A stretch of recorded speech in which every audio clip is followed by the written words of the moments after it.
Shalom saudaraku, kita kembali di acara Anda Bertanya Alkitab Menjawab episode 389 ya. Episode 389. Saudara, kita masuk di pertanyaan pertama saudaraku ya. Dari NN usia 42 tahun ya. Seorang pria. Istri saya usia 30 tahun. Ya. Sedangkan usia pria ini 42 tahun. Usia pernikahan kami sudah 8 tahun. Anak saya yang pertama usia 7 tahun. Anak saya yang kedua usia 3 tahun. Istri sekarang kerja ojol online itu ya. Ojol itu ojek online. Saya kerja sales. Istri ada status kasus pidana masih dalam proses kendala penggelapan barang perusahaan. Istri saya sering berbohong, sering gak jujur apalagi soal uang. Istri dari keluarga broken home, orang tuanya cerai hidup. Kita sudah Kristen, sejak kecil Kristen, istri Kristen sejak kelas 4 SD. Istri saya saat ini selingkuh selama kurang lebih 5 tahun. Saya tinggal di rumah istri saya, rumah sendiri tanpa mertua. Saat ini saya sudah tidak tinggal di rumah karena saya telah diusir sejak November 2021 kemarin. Saya selama ini mencoba bertahan. Saya mau tanya, saya bermaksud memberi pelajaran kepada istri saya dengan cara tidak lagi memberi uang. Juga kepada anak-anak saya. Dengan maksud mau melihat apakah selingkuhannya juga mau tanggung jawab atas anak-anak saya juga atau tidak. Jika memang selingkuhannya mau sama istri saya, ya, diuji dengan tidak memberi uang kepada istri. Perbuatan saya apakah boleh? Saya sudah tidak boleh menemui anak-anak saya. Saya tidak membalas apa-apa meski saya bisa dan mampu. Karena saya yakin Yesus adil. Istri selingkuh karena nggak tahan hidup susah. Suka hidup mewah. Sebelum menikah istri saya juga nggak pernah setia pada pacar-pacarnya. Pacar-pacarnya banyak ganti-ganti. Suatu ketika dia janji mau tobat dan berubah. Jika nanti nikah sama saya. Saya terima, namun kenyataannya dia kumat. Mohon pencerahannya dan syarat supaya saya tetap bertahan di dalam Yesus. Karena terkadang saya merasa sudah nggak kuat. Terima kasih, Tuhan Yesus memberkati, mohon bantuan doa Pak Eras. Yang pertama, Anda sudah mengambil keputusan memilih istri yang dalam tanda kutip sakit. Sakit fisik bisa sembuh beberapa bulan, paling lama beberapa tahun. Tetapi kalau sakit di dalam karakter itu bisa belasan puluhan tahun belum sembuh. Jadi Anda memang sudah salah pilih ketemu istri yang bermasalah secara karakter seperti ini. Tapi saya juga tidak tahu saudara sendiri punya masalah karakter apa. Namun demikian keadaan sudah seperti ini, Anda tinggal di luar rumah, istri Anda dengan anak-anak dan Anda cerita bahwa ada selingkuhan. Anda mau coba-coba tidak memberi nafkah hanya untuk menguji apakah selingkuhannya juga mau tanggung jawab atas anak-anak. Ini tidak tepat, Anda tidak perlu menguji, itu bukan hak wewenangmu. Yang kamu harus lakukan, yang Anda harus lakukan, memberi nafkah secukupnya untuk istri anak. Jangan berlebihan. Ya, anak sekolah berapa per bulan kira-kira untuk makan berapa untuk anak-anak saja. Berikan secukupnya. Lalu saudara harus buat apa? Diam, mencari kerajaan surga saja bersama dengan saya, fokus di Truth ID, doa bersama dan sebentar kita akan puasa. Saudara akan melihat campur tangan Tuhan. Jangan membalas kejahatan dengan kejahatan. Andalkan Tuhan dan nantikan Tuhan bertindak. Jangan Anda bertindak. Lihatlah kemuliaan Allah. Ketika Anda mengandalkan Tuhan, bergantung kepada Tuhan, Tuhan akan campur tangan. Anda masih punya kesempatan memiliki rumah tangga yang dipulihkan. Ingat, jangan balas dendam kepada istri dengan tindakan, apalagi saudara juga selingkuh. Itu akan menghancurkan hidupmu, hidup keluargamu, anak-anakmu terutama. Ingat, anak-anakmu adalah masa depan. Jadi hiduplah untuk masa depan anak-anakmu, bukan hanya di bumi, tetapi masa depan di kekekalan. Itulah sebabnya ikut terus Truth ID ya. Nanti Tuhan akan menjawab kebutuhan. Oke. Wanita usia 56 tahun, Salum Pak Eras. Dalam renungan doa pagi Bapak tanggal 16 Februari 2022, Bapak ada menyampaikan tentang Kristen yang belum dewasa selalu mempersoalkan kebutuhan jasmani. Tanda kutip. Kristen yang belum dewasa selalu mempersoalkan kebutuhan jasmani. Yang menjadi pemikiran strip pertanyaan saya, bahwa memang selayaknya kita harus selalu memikirkan tentang kerajaan Allah. Namun sebagai manusia yang hidup di bumi, kita juga memiliki kebutuhan hidup secara jasmani, makan, pakaian, tempat tinggal, dan lain-lain. Sudah sekitar 2 tahun, tidak ada pekerjaan, tidak ada penghasilan, tinggal masih menumpang pada orang tua. Saya juga hidup sendiri. Semakin hari kebutuhan hidup ekonomi semakin menghimpit saya, hutang semakin banyak. Hal tersebut sering membuat saya tidak fokus, tidak konsentrasi dalam doa. Mohon petunjuk bagaimana saya harus bersikap. Usaha saya selalu gagal, jujur kadang muncul rasa kecewa pada Tuhan. Mohon pencerahannya Bapak, terima kasih Tuhan memberkati Bapak. Menurut saya Anda ini masih memiliki penyakit di dalam karakter. Tuhan mengizinkan keadaan kering seperti ini karena Tuhan mau menggarap karaktermu supaya mulia, agung, sempurna. Usia 50 tahun untuk wanita ini sudah cukup. Saya tidak tahu Anda ini menikah atau tidak, punya anak atau tidak. Kalau saya mengajak saudara untuk fokus ke kerajaan surga, bukan berarti lalu kita meninggalkan tanggung jawab. Ya, memang kita tidak mempersoalkan kebutuhan jasmani, artinya tidak menjadikan hal pemenuhan kebutuhan jasmani itu hal utama. Tetapi kita membutuhkan makan, minum, kendaraan, dan lain-lain demi supaya kita bisa fokus kepada Tuhan. Kita tidak bisa fokus kalau kita nganggur menjadi beban bagi orang tua. Kita tentu tidak bisa fokus kepada Tuhan kalau kita masih numpang di orang tua dan tidak mandiri. Saya mengerti. Maka sekarang berusahalah untuk keluar dari keadaan itu. Bekerja keras, dagang, bisnis, atau apapun yang Anda lakukan untuk memperoleh uang. Bukan demi uang itu. Bukan demi supaya memiliki rumah tinggal sendiri, tetapi demi supaya bisa fokus untuk kerajaan surga. Tipis sekali batasnya antara fokus untuk kerajaan surga dan fokus pemenuhan kebutuhan jasmani. Roh Kudus pasti memberi hikmat dan menunjukkan kemurnian motivasi Anda. Coba sekarang mulai lagi. Murnikan motivasi hatimu untuk fokus kepada Tuhan dan kerajaannya dan lakukan semua demi fokus kepada Tuhan dan kerajaannya itu. Tuhan pasti buka jalan. Tuhan tidak akan permalukan Anda, Bu, dalam nama Tuhan Yesus Kristus. Ketiga.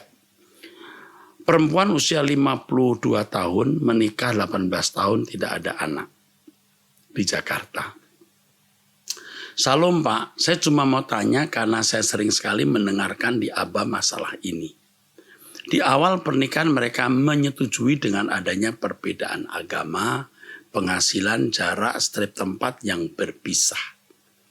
Seperjalanan waktu semua berubah dan ingin mengakhiri hubungan pernikahan yang mereka bangun dari awal dan saling menyalahkan. Suami bilang istri yang salah, begitu sebaliknya. Gimana menurut Bapak dengan fenomena ini? Sedangkan menurut saya rumah tangga itu kalau hancur, dua-duanya yang salah. Dan ajaran PRS menyarankan untuk bertahan sampai akhir dengan alasan apapun. Apakah baik mempertahankan pernikahan buat mental kedua pasangan suami istri? Saya sering menyarankan untuk bertahan sampai akhir, saudaraku. Tapi bukan tanpa alasan apapun. Artinya jangan cerai. Pertahankan perceraian itu. Pertahankan rumah tanggamu, mustahilkan perceraian, itu jelas. Tapi kalau bertahan sampai akhir dengan alasan apapun, ini harus diselidiki alasan apa. Harus melihat kasusnya. Kalau kasus itu tidak prinsip ya, bertahan terus sampai akhir dengan alasan apapun. Untuk bertahan sampai akhir, saudaraku. Tentu kita selalu melihat konteks. Tidak ada yang kita mutlakkan. Kalau cuma masalah ekonomi ya apa sih artinya? Kalau masalah berbagai perbedaan pendapat. Tapi kalau suami menyiksa istri, suami kemudian punya 2-3 istri, menikah lagi, punya beberapa anak. Itu kan masalahnya berbeda. Selalu harus melihat konteks. Jadi kalau saya menyarankan seseorang untuk bertahan sampai akhir dengan alasan apapun, artinya pasti bukan masalah prinsip jika saya lihat konteksnya. Jadi tidak ada sesuatu yang absolut ya. Yang absolut itu hanya Tuhan. Kalau perkawinan membuat seseorang kehilangan kemanusiaannya, harus dipertimbangkan. Ya, itu. Maka kembali lagi melihat konteks masalahnya. Kalau bukan masalah major, pertahankan apapun, bagaimanapun. Tapi kalau masalah itu major, nah itu dipertimbangkan. Apa masalah major atau masalah penting atau masalah utama? Ya lihat konteksnya. Makanya harus diceritakan kasus-kasusnya dengan jelas supaya saya bisa memberikan jawaban secara akurat juga. Ya, oke. Berikutnya dari seorang pria. Salam Pak Pendeta. Saya ingin mendapatkan nasihat masukan dari Bapak pergumulan yang saya hadapi ini. Sepertinya saya rasa nggak bisa selesai-selesai. Sebelumnya saya mohon agar inisial saya tidak dipublikasikan. Jika kedepannya kondisi saya ini bisa diceritakan untuk memberkati orang lain. Kondisinya seperti ini. Ayah saya adalah seorang pensiunan dan ibu saya ibu rumah tangga. Sejak masih aktif bekerja hingga pensiun, ayah saya tidak pernah terbuka untuk beberapa penghasilan yang diterima kepada ibu saya. Ibu saya hanya menerima jatah uang belanja setiap bulannya, terlepas dari keadaan masa lalu di antara mereka apakah pernah ada pengelolaan yang kurang tepat. Menurut saya mereka masih bisa memperbaiki saat ini terkait keterbukaan satu dengan yang lain. Pernah suatu ketika ayah saya ditawari bisnis dan langsung mengambil keputusan sendiri tanpa mau mendengarkan saran dari istri dan kami anak-anaknya. Karena kami melihat itu akan berdampak sebuah penipuan ke depannya. Tetapi ayah merasa bahwa dia masih punya uang pensiunan dan beberapa aset untuk bisnis itu. Dan ternyata selang 3 bulan ayah saya hanyalah sebagai korban penipuan yang hanya bisa mengikhlaskan. Akhirnya dia menjual sebagian aset untuk menutup hutang dan sisanya dia simpan sendiri. Saat ini ayah saya sudah 2 kali masuk rumah sakit untuk operasi dan ada selisih biaya rumah sakit yang harus dibayarkan. Dia merasa anak-anaknya lah yang harus bersedia untuk menyelesaikan seluruh kekurangan dana tersebut. Padahal ayah saya masih punya simpanan, penghasilan dan aset lainnya. Sementara kondisi anak-anaknya sudah berumah tangga dan sedang dalam keadaan finansial yang belum cukup stabil. Kami anak-anak berusaha membantu sebagian, tapi ayah saya tidak mau mengerti hal itu. Seolah-olah kami anak-anaknya berpikiran harus punya tanggung jawab untuk hal itu. Sebenarnya setiap bulan kami anak-anaknya mengirim sejumlah dana untuk menambah kebutuhan ayah dan ibu. Mereka hanya berdua saja di rumah. yang kami rasa itu sudah cukup untuk kebutuhan mereka. Dana tersebut kami transfer ke rekening ibu. Hanya saja ibu juga tidak berterus terang kepada ayah berapa jumlah bantuan dari anak-anak setiap bulannya. Karena takut nanti malah semua biaya mereka itu jadi dibebankan dari uang tersebut. Mohon pencerahannya Pak Pendeta, apa yang sebaiknya kami lakukan sebagai seorang anak? Apakah perhatian yang kami berikan masih kurang? 2, bagaimana membuka pikiran ayah dan ibu kalau mereka sebaiknya memperbaiki keterbukaan finansial di antara mereka, padahal usia mereka saat ini ayah 70 tahun, ibu 60 tahun, dan usia pernikahan sudah 40 tahun. Oke, yang pertama, apa sebaiknya kami lakukan sebagai seorang anak? Apakah perhatian yang kami berikan masih kurang? Kurang atau lebih ini hal yang tidak bisa dihitung pakai nominal angka. Tidak bisa. Minta hikmat Tuhan, ya, minta tuntunan Tuhan. Tetapi pada prinsipnya orang tua harus bisa berteduh, bisa makan dan minum tiap harinya. Itu kebutuhan primer. Harus terpenuhi. Kebutuhan primer harus terpenuhi. Dan itu harus dipandang cukup. Ya, kebutuhan primer. Lalu mengenai keterbukaan finansial di antara mereka, ini relatif tergantung kapasitas kedewasaan rohani dari mereka. Kalau ayah Anda sudah tidak neko-neko, tidak macem-macem, tidak usah bisnis lagi, sampai akhirnya nanti malah menyeret hartanya habis bahkan minus, ya, lebih baik tidak usah bisnis lagi. Nasihatkan orang tua tidak usah bisnis. Kebutuhan berapa anak-anak akan penuhi, ya. Tabungan yang masih ada yaitu dicukupi. Jangan memaksa harus ada keterbukaan finansial. Kalau sampai tidak perlu ada keterbukaan ya tidak apa-apa. Bukan gara-gara tidak ada keterbukaan lalu masuk neraka. Tidak. Memang tidak jadi ideal. Tapi tidak mutlak ini membuat mereka masuk neraka.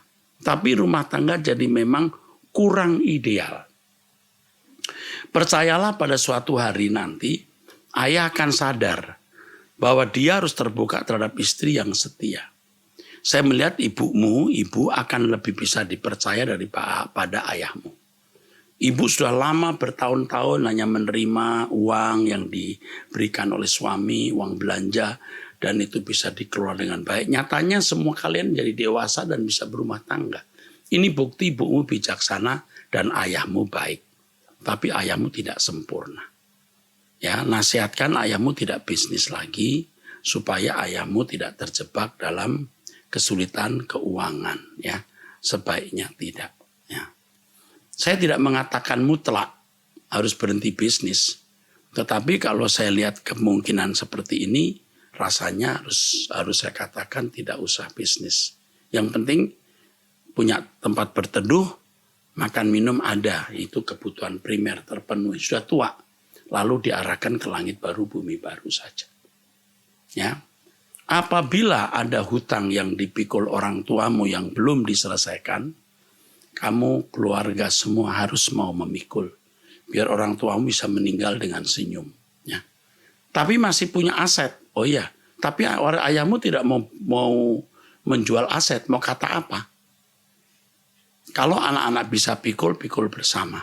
Nanti kalau orang tuamu meninggal, toh asetnya dibagi juga kepada kalian. Ya, oke. Saya kira cukup begitu. Jawaban-jawaban yang saya berikan ini harus dilihat konteks. Ya, kalau saya katakan sebaiknya papamu tidak usah bisnis, ya tidak bisa mutlak, tetapi ada kecenderungan demikian. Lihat konteks ya, seperti pertanyaan tadi. Menyarankan untuk bertahan sampai akhir dengan alasan apapun. Ya, jika bukan hal yang major. Tapi kalau sudah major ya, dilihat kasusnya. Semua harus dilihat kasusnya dengan teliti. Pertanyaan kelima, usia 26 tahun pemuda dari Jayapura, Papua. Salam Om Era, saya ingin bertanya. Mungkin pertanyaan saya kali ini bisa dijawab karena saya agak bingung dengan kondisi saya.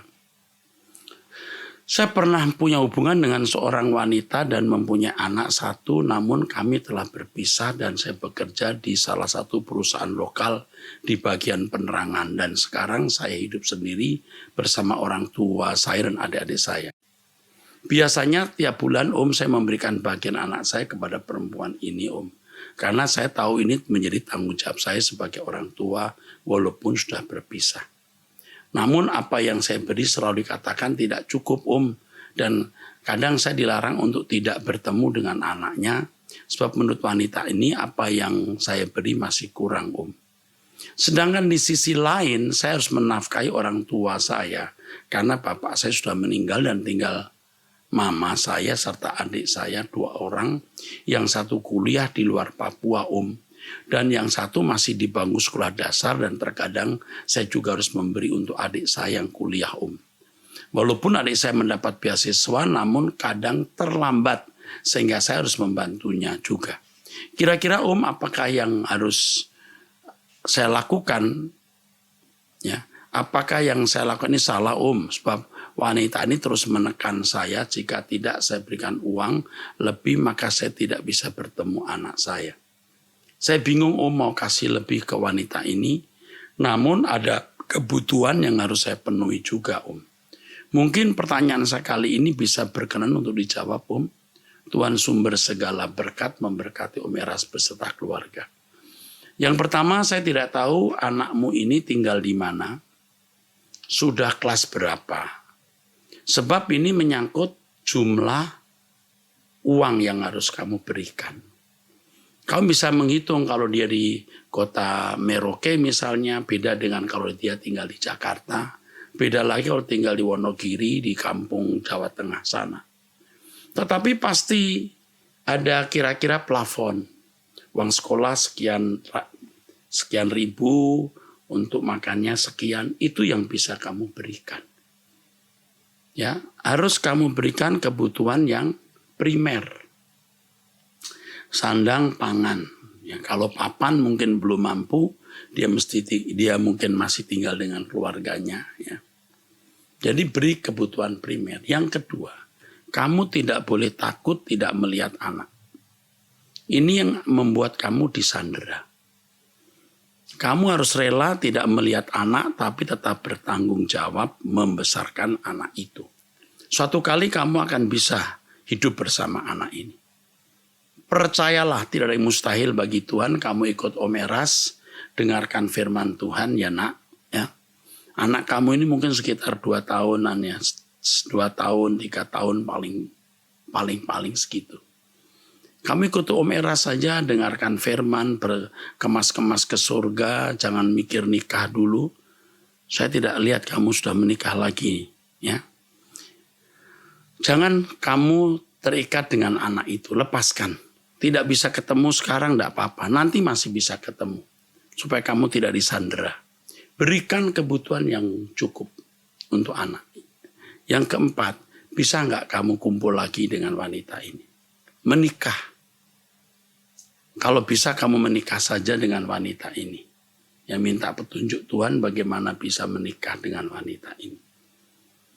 Itu saja pesan Eras untuk kamu. Percayalah ada banyak kekusutan yang Tuhan bisa urai, walaupun kita secara manusia tidak bisa mengurai hari ini. Oke, pertanyaan ke-6, wanita usia 16 tahun kelas 2 SMK. Salam Eras, saya biasanya pelayanan sebagai pemain bass gitar di gereja. Wah keren ya wanita pemain bass. Setiap saya mau melayani Tuhan di mimbar, saya berdoa sama Tuhan supaya Tuhan sucikan, kuduskan hati dan pikiran saya, supaya saya tidak menjadi sombong, supaya tidak mencuri kemuliaan Tuhan. Tapi meskipun doa saya seperti itu, saya merasa masih ada kesombongan yang saya miliki. Saya merasa keren waktu main bass Banyak juga teman-teman gereja saya yang laki-laki memuji cara saya bermain bass. Ya. Keren. Jujur saya jadi merasa punya banyak fans Meskipun skill saya masih biasa-biasa saja, tapi terkadang saya merasa keren saya bisa bermain bass. Apalagi saya belajar bermain bass kebanyakan dari YouTube. Jadi waktu ada rekan pelayanan saya memuji cara bermain saya merasa saya pintar karena saya bisa bermain bass hanya dengan tutorial di YouTube. Tapi setelah itu saya sadar bahwa sikap saya ini masih sangat keduniawian, gila pujian, dan masih ingin dapat pengakuan dari orang-orang. Saya merasa bingung saya selalu sadar bahwa apa yang saya pikirkan itu mendukakan hati Tuhan. Saya sudah berdoa pada Tuhan supaya Tuhan menghilangkan kesombongan saya. Tapi pikiran-pikiran itu selalu muncul lagi Kadang saya sampai bingung harus gimana lagi. Saya rindu saya ingin bisa melayani Tuhan dengan kerendahan hati, tanpa ada rasa sombong, tanpa ada rasa memegahkan diri. Saya benar-benar ingin kemampuan yang sudah Tuhan berikan buat saya ini bisa menyenangkan hati Tuhan, bukan untuk kesenangan saya sendiri. Saya takut jika pelayanan saya selama ini sia-sia karena masih ada kesombongan yang saya miliki. Gimana caranya supaya saya bisa benar-benar meninggalkan rasa sombong, ya? Bagaimana saya bisa meninggalkan rasa sombong yang angkuh ini? Mohon bantuannya Om Eras, terima kasih. Oke. Kamu mirip saya ya, waktu saya masih muda, seumur-umur kamu juga. Lebih tua lah, 19-20 tahun.